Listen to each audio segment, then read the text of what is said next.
This is Ebony Bennett, and before we start today's Follow the Money episode, I wanted to let you know that the Australia Institute's end of financial year appeal is on right now. And between now and June 30th, every single dollar you donate to the Australia Institute will be matched dollar for dollar until we reach our target of $70,000. That means if you donate $10, the Australia Institute receives $20. If you donate $50, the Australia Institute receives $100. So if you donate right now, you can double the impact of your donation. The Australia Institute and this podcast is supported by listeners like you. We aren't funded by government or political parties. We primarily rely on donations, big and small, from our supporters to fund all of our research and advocacy. Whether it's a monthly donation of $10 or a one-off donation of $100 or $1,000, every single dollar you donate helps fund research that matters. The Australia Institute is one of the country's most influential public policy think tanks. And whether it's this podcast, our popular webinar series, or our top quality research, the Institute is always leading the debate with big new ideas or helping engage the public with issues that are important to them. On this podcast, we really try to bring our research straight to your ears, completely free for anyone to access, and invite you behind the scenes of politics to peel back the curtain and explain the really big, important issues in ways that are accessible to everyone. And we love our listeners, so thank you for listening, and please consider making a donation at australiainstitute.org.au. Every donation of $2 or more is tax deductible. Now, on to the episode. One for Mum, one for Dad, and one for the country. And there has never been a more exciting time to be an Australian. Budgets are about choices, Fran, and you show what you value through the choices you make. Dead, buried, cremated. This is coal. Don't be afraid. Don't be scared. Australia's basically done for. We'll just end up being a third-rate economy. You know, a banana republic. How good is Australia? Just follow the money. G'day and welcome to Follow the Money, the Australia Institute's podcast demystifying the big economic issues in Australia and putting them in plain English. I'm Ebony Bennett, Deputy Director at the Australia Institute, and today we'll be talking about the flaws in the federal government's proposed Commonwealth Integrity Commission with two eminent Australians, former Judge of the Supreme Court of Victoria and Senior Fellow at the Melbourne Law School, the Honourable David Harper AM QC, and former Judge of the New South Wales Court of Appeal, former Justice of the New South Wales Supreme Court and Chair of Transparency International Australia, the Hon Anthony Whealy QC. They are both part of the National Integrity Committee, a group of former judges auspiced by the Australia Institute who have designed a blueprint for an effective corruption watchdog. The Morrison government is facing calls to establish a national anti-corruption body in the Polling shows that 80% of Australians want a federal Integrity Commission, some kind of ICAC or Integrity Commission. In a situation where we have no mechanism to hold parliamentarians to account for any breach of trust or any potential corruption. In December 2018, the Morrison government announced plans to introduce an Integrity Commission, but its model was criticised as weak and lacking transparency. It's the Integrity Commission you have if you don't want to have an Integrity Commission. I don't want unelected bureaucrats to have the right to tap my telephone in the same way they've tapped Gladys Berejiklian's private telephone conversations. Look, I don't particularly want to know. Well, we've got Senate committees. They get pour over everything we do. Enough is enough. The establishment of a National Integrity Commission with teeth is long overdue. The government has kept the Australian public waiting for 922 days and has found time to tackle a great number of the government's self-described priorities outside the coronavirus response, but has yet to find time for this one. Order, Senator Patrick. More than 59 eminent Australians, including former judges and members of the legal fraternity, penned an open letter to the Prime Minister, Scott Morrison, calling for the urgent establishment of a National Integrity Commission, citing the government's election promise to have such a body legislated within 12 months of taking office. So there's no doubt that promise is well overdue, but there are also serious concerns about the government's proposed model. So that's what we're going to talk about today. G'day, Anthony and David. Thanks so much for joining us. Thank you, Ebony. Anthony, I'll start with you. Firstly, can you just tell us why Australia needs a federal anti-corruption commission? Sure. Well, first of all, we don't have one. We've never had one. And there's no body at a federal level that effectively is able to scrutinise the behaviour of people in the federal sphere to ensure that, as far as possible, corrupt practices do not occur. On the other hand, we have in every state and territory of Australia anti-corruption bodies, and on the whole they function very well and are well regarded. So that's the first reason. We don't have one, and we should have one, and there's a large gap. Now, it wouldn't matter so much if there were no scandals from time to time at a federal level, but unfortunately there are. I don't need to list them here, but we know even only a year or so ago there was a great outcry over what's been described as the sports rort scandal. There was the Leppington Triangle appropriation of property with an enormous payout in circumstances where the land was worth nothing like that. So these things arise from time to time, but they are not investigated effectively at a federal level. And unfortunately, at least to date, the government has really refused to be accountable. So the net result is that the community is very distrustful of our federal government and has lost confidence in it in terms of integrity. Whenever you get power on the one hand and money on the other, the temptation for money to corrupt the exercise of power is there. And in Australia, the concentration of power is in Canberra. There is plenty of money looking for opportunities to gain advantage from the exercise of that power, and Canberra is the central repository of both those components, and the danger of corrupt conduct, therefore, is very much something about which Canberra, government and all those associated with it, should be very concerned. But of all the jurisdictions in Australia, Canberra, the federal area, is the only jurisdiction without a National Integrity Commission or commission of any kind. If you're a fan of political scandals and rhymes, then Sports Rorts is right up your alley. Some shock revelations from the Sports Rort inquiry hearing. Tell us. Stinks more than a bucket of prawn heads that you left out on a hot day. No rules were broken. Every single one of those 684 projects that were funded was eligible for funding under the guideline. What the government was doing was supporting local community infrastructure projects, and I know that all of which were eligible under the program. All the projects. Eligibility is one thing, but the audit report makes it clear they could find no legal authority under which the minister could approve the grants. And the new revelations highlight the fact they were not made on merit. So, David, one of the things that you've been critical of in the government's proposed model is that the definition of corrupt conduct is too narrow. If we start there, why is that an issue? The narrow definition applies to that segment of the area that is covered by the exposure draft, which includes parliamentarians and the public sector. The definition of corruption in relation to law enforcement is sufficiently wide to satisfy us, and we think anybody who reasonably examines these issues. But the definition of corruption in relation to parliamentarians and the broader segment of the public sector, about 2/3 of public servants, includes the necessity for a criminal offence to be committed before a corrupt act falls within the scope of the exposure draft. So it's quite a high threshold to meet, essentially. It's a very high threshold to meet. And not only that, but there must be a reasonable suspicion that a criminal offence has been committed, and before you get to that reasonable suspicion, you can't even start to look at whether or not there is a corruption issue to be examined.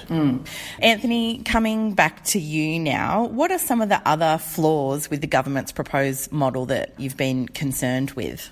As David has said, confining it to a criminal offence is really leaving a lot of grey area uncovered so far as parliamentarians and the public sector are concerned. I'd just like to mention a couple, if I may. Yeah. For example, nepotism in appointments, the granting of contracts without appropriate scrutiny, the misuse of confidential information, the misuse of public funds for personal gain or political gain. That's a big topic at the moment, both federally and at state level, but particularly at federal level. And serious conflicts of interest and serious breaches of ministerial codes of conduct. None of these things are necessarily criminal. So I think David's point's a good one, and we think that you need to have a wide definition of corruption to get there. But of course, as you indicate, there are other things that are difficult as well. I think the two things that really we find inexplicable is that the agency under this model cannot investigate on its own initiative, generally speaking. Secondly, the agency can't, in the case of parliamentarians, their staff or the vast array of public servants, cannot act on whistleblower complaints. If we just think and pause about that, that's where the complaints are going to come from whistleblowers in the public service. But this agency cannot act on them. They're forbidden to act on a whistleblower complaint. Now, there's no other anti-corruption agency in Australia that operates in that way. Yeah. And bear in mind that in law enforcement, of course, the agency can act on whistleblower complaints. So if I complain about the way I'm treated by a police officer, perfectly permissible. Yep. Can I do that as somebody who works in an agency where I see serious example of corruption involving a senior public servant, my boss perhaps, or collusion between a public servant and a parliamentarian that looks very, very suspicious? No, I can't. So effectively, David, it's set up a two-tiered system, one for law enforcement and a separate kind of weaker system that might cover parliamentarians. Exactly so, and that is a defect in the current exposure draft that is fatal to its success as an appropriate basis for the formation of a National Integrity Commission. And Anthony, are there any other flaws in the big picture on either side of that two-tiered system that we should be concerned about? Well, I think not in the law enforcement section, but there's another area we haven't touched on, and that is if I'm a law enforcement officer and I'm suspected of some type of corrupt conduct, a public hearing can be held in which evidence can be taken publicly about what I've been accused of doing. And if I'm found to have acted corruptly, a public report can be then published and no doubt given to Parliament, which is what happens in most of the other states and territories. If, however, I'm a politician, parliamentarian or a member of staff, or if I'm one of the two-thirds of protected public servants, there can be no public hearing involving my corruption and there can be no public report made about it. It can't look at behaviour that's happened in the past. It can only look at behaviour that's happened after the laws have passed and the body's set up. It can't look at things off its own bat. It can't accept referrals from whistleblowers. So basically the government says, do we feel like investigating ourselves over this allegation? And then if the government wants to investigate itself, it can refer itself to its own Integrity Commission. I mean, what a joke. Trade Minister Simon Birmingham, who warns it can't turn into a show trial. If you're going to have this sort of work, you want to make sure that it is focused squarely on flushing out any wrongdoing, not just destroying reputations for the sake of it. You want to get the model right. It's got to be robust, but it's got to have public trust too. Public hearings have been effective. You don't need to hold a public hearing on every issue, but you need the Commission to have the discretion to hold them in public. Otherwise, you end up having a star chamber in secret. What's the virtue of a commission such as this being able to hold public hearings? Anthony's talked about, the report won't be available, but is there any other reason why it's important that this body should be able to hold public hearings? It's a vital power that a commission properly constructed ought to have. Not to use irresponsibly, public hearings should only be undertaken after all the proper precautions have preceded the public hearing. But public hearings are essential, partly because they may exculpate clearly and publicly those who have had accusations made against them that are shown to be false. Secondly, because they educate the public in matters concerning the commission of corrupt activities.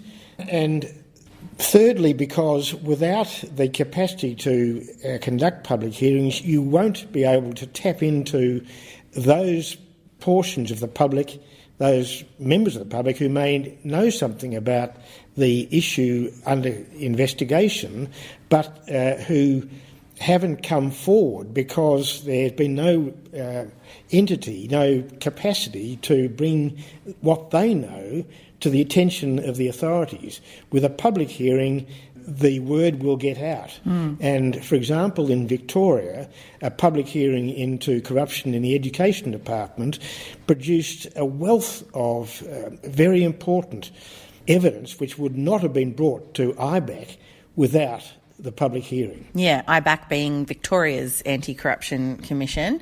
It struck me because I've actually sat as an ICAC commissioner in New South Wales, only briefly, but it was an interesting experience. And what came to me in terms of a public hearing was it enables the public to scrutinise the way in which I am behaving myself as an ICAC commissioner. So I think there's nothing worse than hearings being conducted behind closed doors where there may be an allegation that the commissioner is guilty of bias, inappropriate behaviour and the like. It's a bit like judges in courts, you know. There's something that's very edifying about this being done publicly, as long as it's done appropriately at the same time. So justice not only to be done, but seen to be done. Seen but to actually, be done properly. Yeah, the public hearings provide some quite practical functions for them. And I mean, if it's not done properly in public, then the public know that this is not working. What would your message be, David, about fixing some of these flaws? What needs to happen? Well, most importantly, you need to have a commission which is appropriately financed, appropriately manned with personnel who are sufficiently sensible to be able to run this very important commission in ways which ensure that it acts fairly but vigorously in protection of the public against corrupt activities. Anthony, if I can come to you now, the National Integrity Committee of Judges has put a lot of effort into drawing up a blueprint for what an effective watchdog would look like. Can you just briefly summarise those key issues for us again? Sure. I mean, I think to put it in one sentence, it'd look a little bit like Helen Haynes's bill, but what it contains is a proper and wide definition of corrupt conduct. It's limited, however, to serious and systemic corruption. Secondly, it should have a broad range of investigative powers that are very similar to those of a royal commission. It should have the power to hold public hearings, but only where it's appropriate to do so and in the public interest.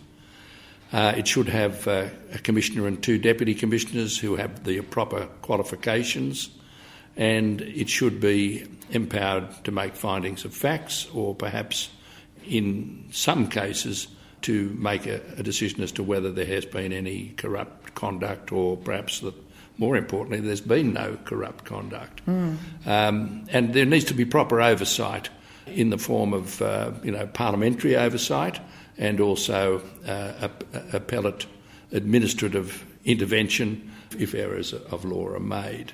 And I'd add just to that one thing, and that is probably the main reason that's been put forward to us why our model is not popular with the government stems around the holding of public hearings and making public reports. And it's been said that the danger is that reputations will be unfairly damaged. The idea that someone's political enemies might use it as a political process to wound someone. That's one way it might occur. Now, I think David and I would both agree that that's a fair concern. We would be concerned about that as well. But I think the answer is you can provide in the legislation or surrounding the legislation sufficient protections to make sure that that does not happen. One of those being that it will only investigate serious and systemic corruption, not just any old complaint. That's right, and that there will be guidelines published which will ensure procedural fairness, impartiality, that any exculpatory material investigator agency has will be supplied to the person being investigated, and that they will have an opportunity before any public finding of answering the submissions that are being made against them. There's been a disregard and a carelessness to accountability and good governance in the last few years. It's been undertaken because the Prime Minister refuses to answer a question in the Parliament. Let's be clear, it is part of a cover-up. The Leppington Triangle mystery.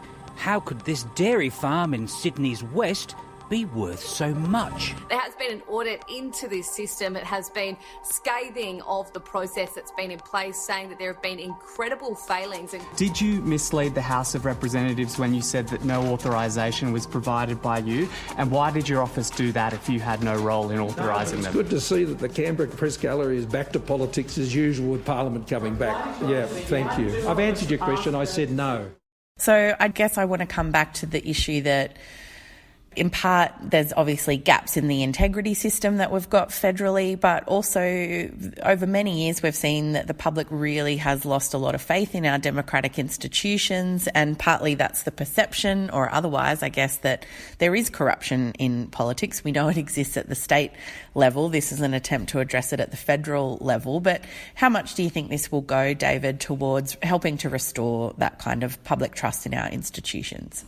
I think it will be integral in the restoration of public confidence in democratic institutions, and that is absolutely vital given the very low estimation of public office in Australia at present. Democracy cannot survive appropriately if the public does not trust its politicians to act honestly, and this Commission should, in its existence, give the confidence that the public needs, that politicians will no longer be able to act without fear of consequence if they are guilty of corrupt conduct. And Anthony, coming back to you, as someone who's formerly sat in the New South Wales ICAC and heard these types of things, can you just reflect overall on the impact that you see them have in the community and why they are so important? Yes, I think that there's a threefold benefit of having a body like this. The first is that it actually has the capacity to investigate and uncover corrupt practices, and they're very difficult to locate. That's why you need these wide powers. Secondly, I think that they provide a very good educational function, and all of the anti-corruption bodies I know publish a second report in addition to what I'd call their public report, in which recommendations are made to government departments to improve probity and proper conduct and at administrative level, and that's a very useful educative tool. And the third way in which they're useful is the government can approach the independent body and it can submit contracts to it for consideration, and it can more or less ask for a sanction or imprimatur about a proposed dealing that it's going to have, say, with another country or with one of the states. And my experience is that they are very valuable aspects to the operation of such a body, and they're rather overlooked by people who are fearful that it's not going to be a good thing for them. And I do think politicians are afraid of being held accountable, and they fail to see that this is really helpful to them, not a hindrance to the proper administration and the carrying out of their duties. Yeah. And finally, David, we're here recording in Parliament House. I'm not sure how good these microphones are, but I can hear the ticking of the Parliament House clocks in the background. We've seen in a very short time this issue really turn around and become one of national significance, the need for a federal anti-corruption commission. It wasn't that long ago that neither major party supported it. Now we've got got both major parties, the crossbench, really the whole of Parliament behind this, and we're really only arguing about what the model looks like. Everyone agrees that we need one. Have you been heartened, I guess, by the way the community and the public have really backed this issue and the way that Parliament has responded? It's been very heartening indeed. We did start from a very low base, as you said, but there now seems to be an almost irresistible tide towards the creation of a National Integrity Commission which will be effective. That's not where we are at present, but I do think that we're better positioned now than we've ever been to move forward in a constructive and appropriately serious way with the creation of the body we need. Excellent. Well, that's all we have time for today. Thank you so much. This episode was recorded on Tuesday the 22nd of June, and things may have changed since recording. You can visit australiainstitute.org.au for all our latest research, including the blueprint and design models for an effective anti-corruption commission designed by the National Integrity Committee. We're on Twitter at the Oz Institute with an AUS, and my Twitter handle is Ebony_Bennett with a NNT. This episode was produced by Jennifer Macy, and our theme music is by Jonathan McFeet from Pulse and Thrum. Stay safe out there, and thanks for listening.